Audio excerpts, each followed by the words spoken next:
feel like it's been a little while since I did a Q&A. So like always, I asked over on Twitter, Instagram, and here on YouTube for questions. All right, let's go ahead and get into it. Is the Mavic Air still worth it in 2019? Now, I just posted not too long ago a video on the Mavic 2 Pro and basically like tips on how to get awesome footage out of your drone. And that kind of applied to everything. If you haven't seen that video, I'll leave it linked here, go check it out. But I have been using the Mavic 2 Pro. I upgraded to that from the Mavic Air, which I did have for quite a while. And I definitely think it is still a worthy drone to own. The price is a little cheaper than the Mavic Pro, but you're basically getting all the same features, at least like most of them. And there are actually things about the Mavic Air that I like more than the Mavic Pro. I love the size. It's so portable. Like it almost is a pocket-sized drone, depending on how big your pockets are. The camera is still excellent. It's not quite as good as what you get with the more expensive option, obviously, but it's still totally fine, totally usable. One of the main reasons I personally upgraded was the camera, obviously, but more importantly, I didn't feel the Wi-Fi connection for controlling the drone on the Mavic Air was that great. I would always have these issues where it'd be like interference or it would lose connection. I don't know if that has been fixed, but that was really my only concern. Other than that, the Mavic Air is still great. Here's one that is pretty easy to answer if you are watching this video. What iPhone case do you use daily? Now, honestly, I don't use a case that often, but when I do, it's a smart battery case because you can really never have enough battery. So before we get to the next question, let's talk about our video sponsor, bookmark.com. Bookmark is a free website builder that will let you create any website you would want in just a couple minutes by just answering a few simple questions. It has artificial intelligence that actually creates your website right before you, and the entire process takes less than 2 minutes. Bookmark's websites are fully responsive, and this will work for pretty much every situation. If you need e-commerce integration, you have that. This is a really cool way to make a website and have it up and running very quickly. So be sure to check out bookmark.com. I'll leave a link down below in the description. Give it a try. I'm planning on buying a flagship phone. Which do you prefer, the S10 or the iPhone XS?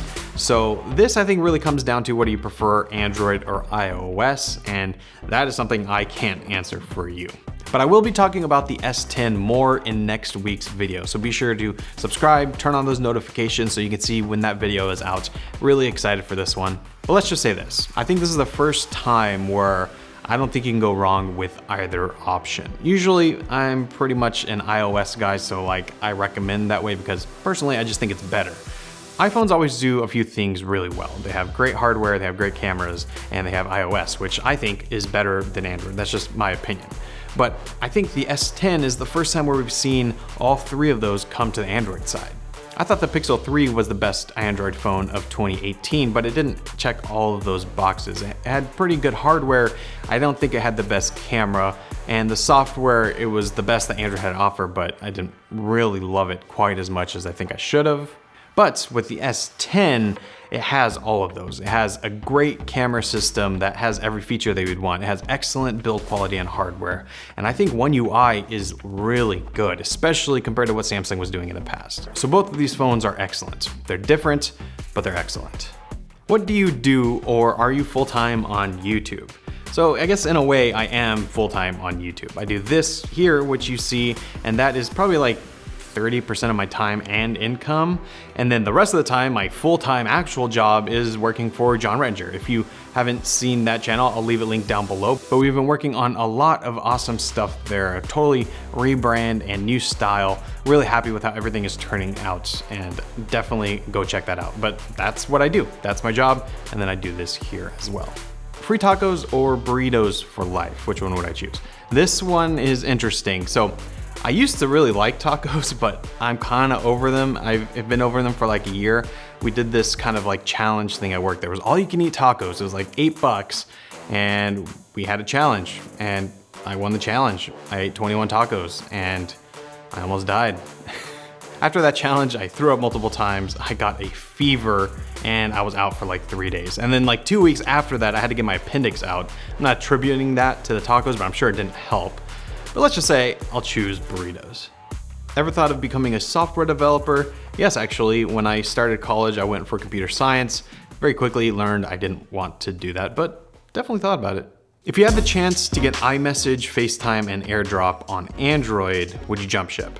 Now, honestly, I probably would, but only because I like testing new phones. If I didn't have that weird addiction where I like to make videos on stuff, I probably would just stick to the iPhone. And I think I'll probably always come back to the iPhone. There's things about it that I just like better than most phones, but I would definitely transition for longer periods of time. I would love to see those features on Android. Here's a good one. What was your first Apple product and how did I get sucked into the ecosystem? Because trust me, I got sucked in. But my first Apple product was actually the original iPod with video. That was, let's see, like 2005 maybe, I want to say.